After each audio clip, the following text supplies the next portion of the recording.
there is a strange thing happening in the job market, and it is the reason why this topic matters so much. Almost every company will tell you that they're using artificial intelligence, and almost none of them can actually get it to work properly. McKinsey's most recent global survey found that 88% of organizations now use AI in at least one business function, yet only about 1/3 have actually started scaling it across the company. And that distance between everybody has it and almost nobody has it working, and this is not a small detail.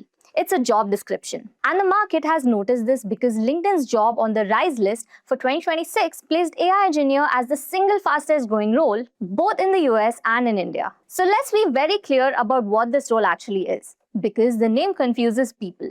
An AI engineer is not a researcher building new models from scratch. That is a different and much smaller job. An AI engineer is closer to a software engineer who knows how to work with models that already exist. They take a model somebody else built, connect it to a company's own information, give it the ability to look up things and take action, test it properly, control what it costs to run, and put it in front of real customers without it embarrassing anyone. Think of it this way. Somebody else manufactures the engine, you build the car, and a roadmap simply means the order that you learn all of that in. Which sounds obvious until you realize that the wrong order is exactly why most people give up around the month 4. With that context in place, let's look at what we will be covering in this video. What an AI engineer actually does, AI, machine learning, generative AI, and agentic AI, the 4 terms that get mixed up constantly, separated once and for all, the hiring and salary picture, what you can safely skip, the foundations, production skills, building your portfolio, and your month-by-month plan. Now, before we move on, let me share something very exciting with you guys. Everything that we just mapped out today, the foundations, how models actually work, retrieval, agents, deployment, all of it already exists inside one structured program, and that matters more than people realize, because the hardest part of this journey was never finding material. It was knowing the order of it. And that program is the Professional Certificate in Generative AI, Machine Learning and Intelligent Control Systems from IIT Pravatak, the Technology Innovation Hub of IIT Madras, in partnership with Simplilearn. And here is what makes it genuinely worth your time. You do not sit and watch, you learn to build.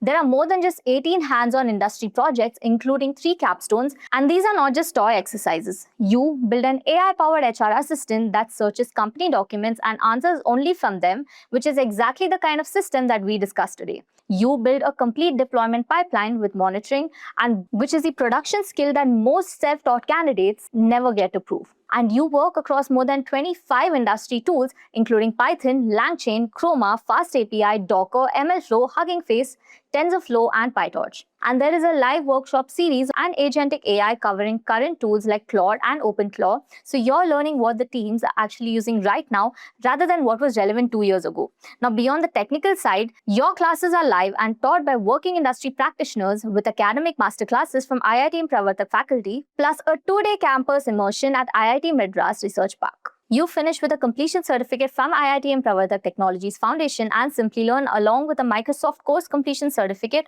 hosted on the Microsoft Learning Portal.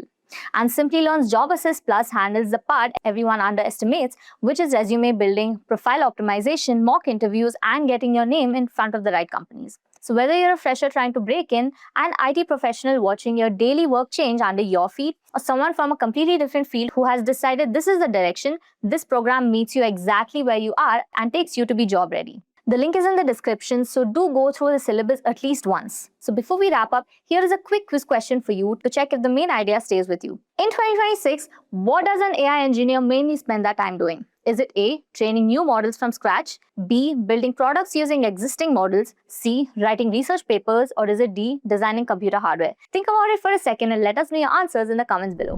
Before we begin, let me show you something that might actually change your entire study plan. Most AI engineer roadmaps that you will find online are quietly teaching you to become a machine learning engineer from 2019.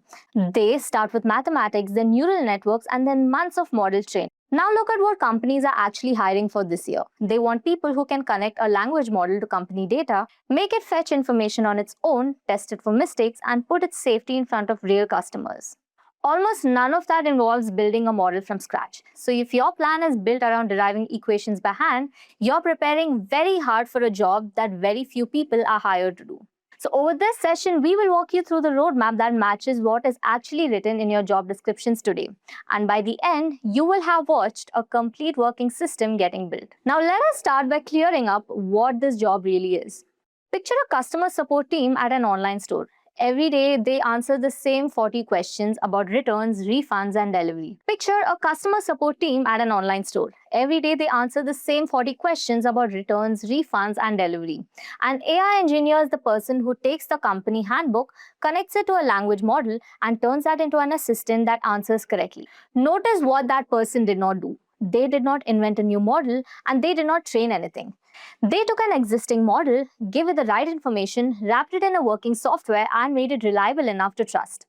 And the closest older role is the back-end engineer, not researcher. You're building the car, not manufacturing the engine, and far more people are getting hired to build cars right now.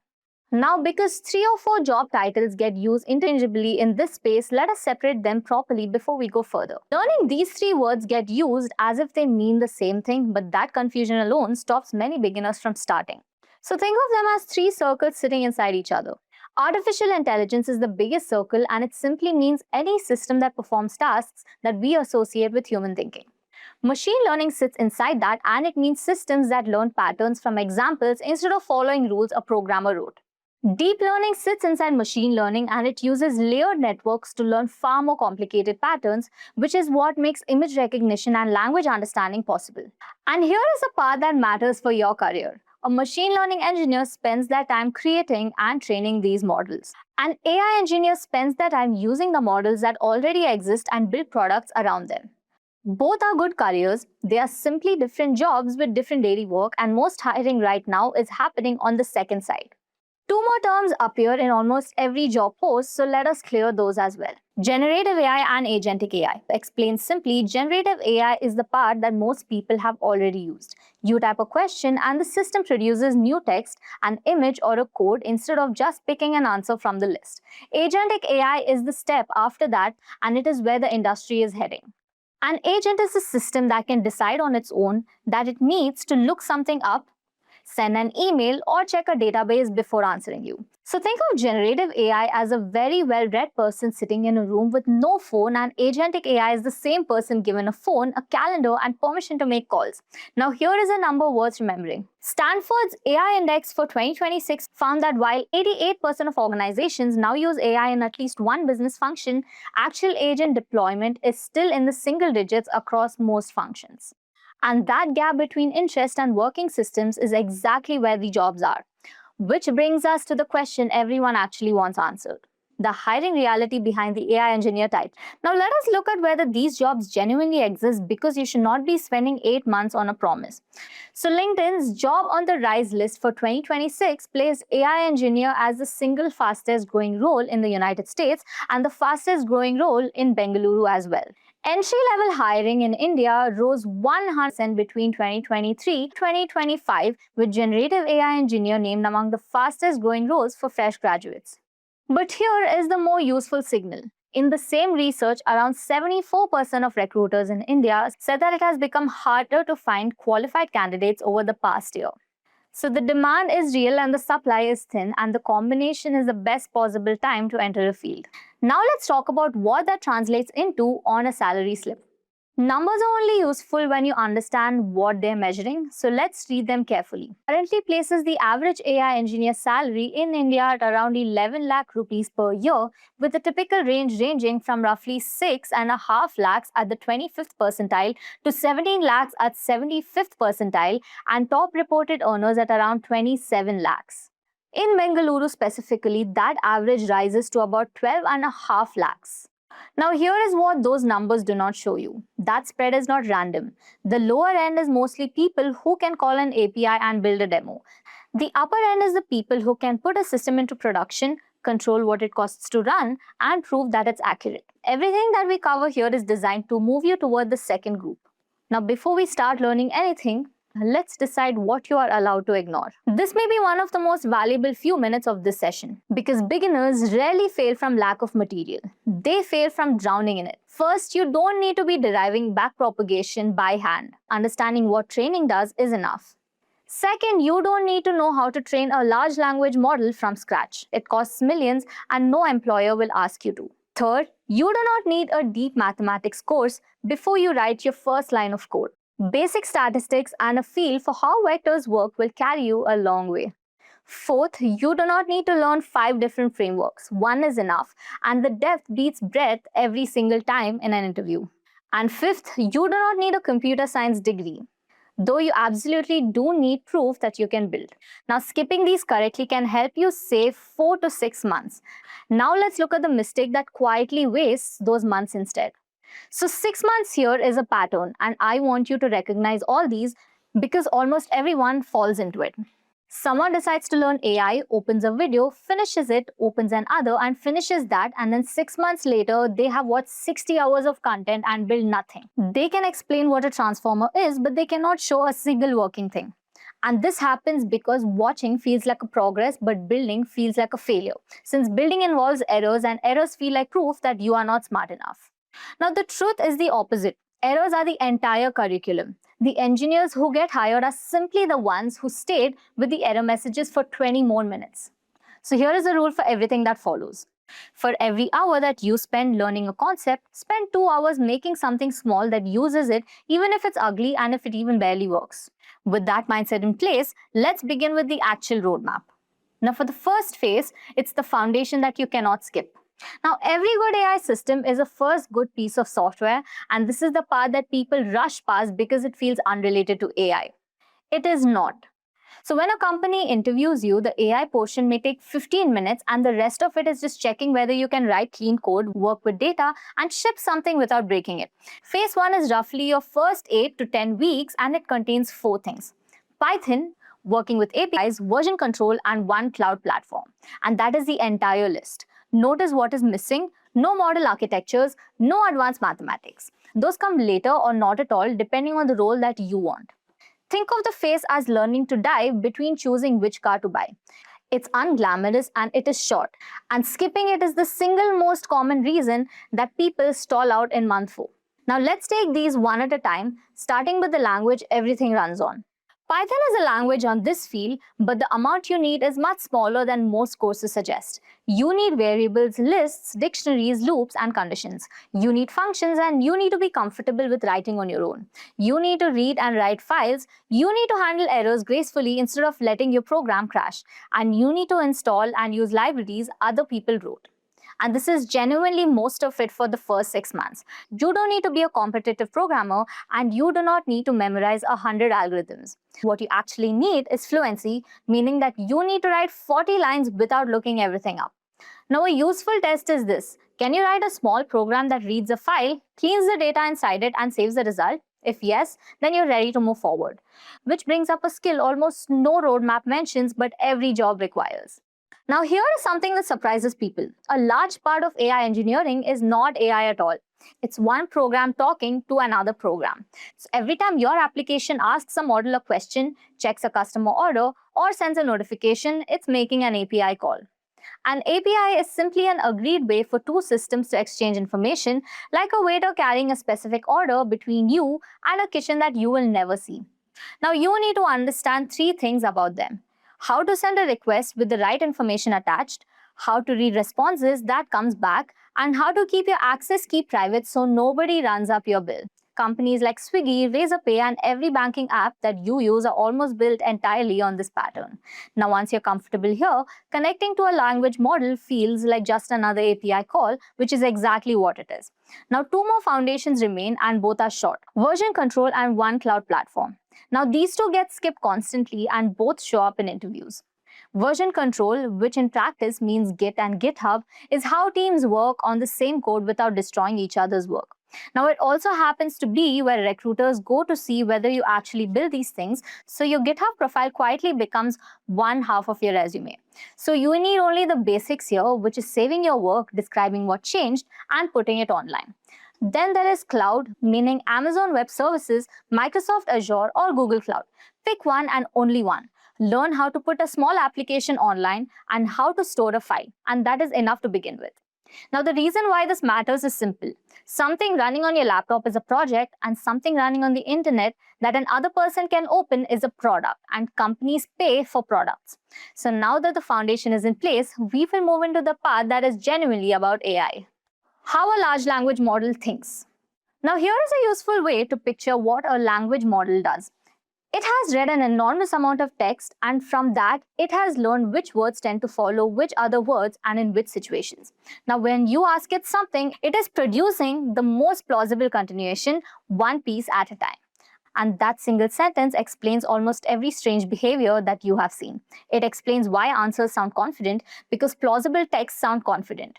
And it explains why it sometimes invents facts because an invented fact can be extremely plausible. And it explains why giving it the right information beforehand changes everything. Now, this phase is roughly weeks 10 to 20, and it covers 4 ideas: tokens, the context window, embeddings, and retrieval. Now, every serious AI product that you have used is built from those 4 ideas combined in different ways. Now, let's start with the one that shows up on your invoice, which is tokens and why your bill depends on them. Now, a model does not read the words in the way that you do. It breaks text into smaller pieces called tokens, where a token is roughly 3/4 of a word. Now, the word engineer may be one token, but the unusual name might be split into 3. Now, this matters for 2 very practical reasons. The first is money. You are charged by the token, both for what you send in and for what comes back. So, a careless design that sends a whole document with every question can multiply your monthly bill by 10 without improving a single answer. And the second is limits. Every model has a ceiling on how many tokens it can handle at once. Every engineer can talk about optimizing a system, but they're often just talking about sending fewer tokens to get the same quality of answers. Now, this is the kind of detail that separates a hobby project from something a company will approve. And it leads directly into the next idea: the context window. Now, think of your context window as a desk. Everything the model can see while answering you has to physically fit on the desk. Your instructions, the conversation so far, any documents that you have handed it, the answer it's writing all take up space. What on the desk simply does not exist as far as the model is concerned. And that explains something people find frustrating, and which is why a long conversation seems to forget what you said at the beginning. So nothing was forgotten, it fell off the desk. So understanding this changes how you see design systems, because instead of trying to hand over everything on your own, you start asking a much better question, which is what is the smallest amount of information needed to answer this correctly? And that question is the heart of the job. And answering it well requires a way to find the right information quickly, which is where our next idea comes in: embedding, searching by meaning instead of words. Now, traditional search matches words. Now, if a customer types, "How do I send this back?" and your document says "return policy," ordinary search finds nothing because not a single word matches. Embedding solves this. An embedding turns a piece of text into a long list of numbers that represents its meaning, and text with similar meaning ends up with similar numbers. So the sentence about sending something back and the paragraph about returns land close together even when no shared words. And this is what powers the product search on Amazon and Flipkart when you type something like "waterproof jacket" for trekking and get results that never use those exact words. So for an AI engineer, this is the tool that lets you search company knowledge the way that a human would, by intent rather than a keyword. And once you find the right paragraph reliably, you can solve the biggest problem in this entire field. The open book exam here is the problem in one line. A model will answer confidently about your company even though it has never seen a single one of your documents. Retrieval-Augmented Generation fixes this, and the idea is simply an open book exam. Before the model answers, you search your own documents, pull out the 2 or the 3 most relevant passages, and hand them over along the question. The model is not smarter, it has the textbook open. And this is why banks, hospitals, and insurance companies can use this technology at all, because every answer can be traced back to one specific line in the real document. It also solves a business problem elegantly. When a policy changes tomorrow, you update one document rather than retraining everything. Stanford's AI Index found hallucination rates across 26 leading models ranging from 22% to 94%, which tells you why grounding answers in real sources is not optional. Now let's give that system the ability to act. Your system hands documents that can only answer questions that someone has already written down. If a customer can ask you where their order is, no document can actually help you because that answer lives in a live system that changes every hour. So we give the assistant a set of abilities and let it decide which one fits the question. And that is all an agent is. You describe each ability in plain language, such as look up an order using an order number, and the model reads those descriptions and chooses. Now, one customer message might trigger two different lookups without anyone writing rules to make that happen. And this is the direction the entire industry is moving in, that most organizations have adopted AI, but agent deployment remains in single digits. Companies want this and very few people can build it together, and that gap is your opportunity. But building it is only half the work, as the next part explains. Which comes to our phase 3, which is taking it from your laptop to real users. So there is a moment in every AI project where things can quietly go wrong, and it happens the day that it meets real users. On your machine, there is one user, one question at a time, and no consequence. In production, there are thousands of users, questions that you can never imagine, and a bill arriving at the end of the month. Phase 3 is roughly weeks, 20 to 30, and it covers three things: wrapping your project so other applications can use it, packaging it so it can run the same way everywhere instead of only your laptop, or putting it somewhere on the internet. In practice, that usually means a web framework, a container tool, and one cloud service. Now, this is also the phase that most self-taught candidates skip entirely, which is precisely why demonstrating it puts you ahead of a large part of the applicant pool. And once it's alive, two questions arrive immediately, which is the cost conversion. Nobody prepares you for the first question your manager will ask. The first question your manager will ask is not how accurate it is. It's how much does this cost us per customer. Almost no tutorial prepares you for that conversation, and being able to answer it will make you look far more experienced than you are. And there are three levels to this that you should know. The first is choosing the right model for the job, because using the most powerful model for a simple task is like hiring a surgeon to apply a bandage. The second is sending less, meaning retrieving two relevant paragraphs instead of dumping an entire handbook into every request. The third is catching, which means not paying twice for the same question when 40 customers ask it in an hour. When you can walk into a review and say that this feature costs roughly this much per 1,000 queries, and here is how I reduced it, you are no longer a beginner. The second question is, how do you know it's right? Most people answer by saying that they tried it and it seemed fine, and that answer ends interviews. Evaluation means writing down a set of real questions with expected outcomes and running them every single time that you change something. Exactly like testing any other software. Now, the difference is that this software gives a slightly different answer each time, so you're not checking for an exact match. You are checking whether the answer stayed inside for the evidence that you gave it. In Stanford's 2026 findings, 74% of organizations named inaccuracy as their top AI risk instead of cybersecurity and regulatory compliance. Read that again. The thing companies are most worried about is exactly the thing that most candidates cannot demonstrate. So if you learn one skill from this session that others will not have, make it this one. Now let's turn all of it into something a recruiter can actually see. Why a certificate alone will not get you shortlisted. Now let's be honest about how hiring works in a crowded field. When a recruiter has 300 applications for one role, a certificate tells them you completed something, but it does not tell them what you can build. What gets you shortlisted is evidence, a working link that they can click, a short video that is running, a clear description of what problem it solves. And there is also an important distinction hiring managers make that beginners rarely notice. A guided project where you followed a tutorial proves that you can follow instructions. An unguided project where you get to choose the problem and made your own decisions proves that you're an engineer. Both belong in your portfolio, but only the second one gets discussed in an interview. So rather than 15 scattered notebooks, you want 3 projects that can build on each other and tell a story. Now let me describe what exactly projects should be. Project 1, the document assistance. Your first project should answer 3 questions from a real set of documents, and the choice of documents matters more than just the code. So don't use a generic data set that thousands of other people are using. Use something with real audience. Your college examination rules, your state's public transport policies, the documentation of a tool that you personally use. The moment your project answers questions that a real person can actually ask, it stops doing a homework. Now, what this project proves is that you can actually take unstructured text, break it into useful pieces, search it by meaning, and generate an answer that can stay grounded in the source. Add one thing that most people leave out, which is showing them the document that answers came from. That single detail signals that you can understand why companies and regulated industries need this. Write a short note explaining what you should be improving with time because that shows judgment. Then extend into your second project. Your second project is the agent that does something real. Your second project takes the first one and gives it the ability to act.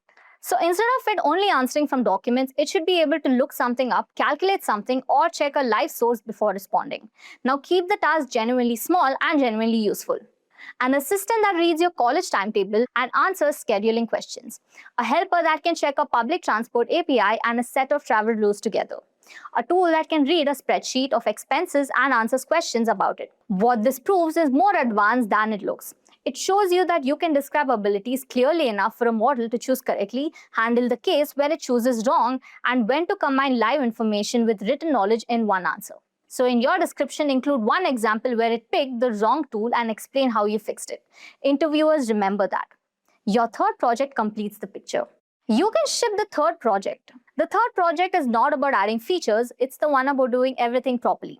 So you can take either one of your earlier projects, put it online where anyone can open it, and add 3 things that most portfolios never contain. A set of test questions with expected outcomes and a score showing how it performs. A note on what it costs to run per 100 queries, and a simple record of what happens when it fails, meaning that you can show the questions that it got wrong rather than pretending that it never does. And that is a project that ends the conversation about whether you're ready. Anyone can build a demo, but very few candidates can hand over a link, a test score, a cost figure, and an honest list of known weaknesses. And that combination is what a working engineer produces, and producing it once is what makes you one. Now let us make sure that the right people actually see it.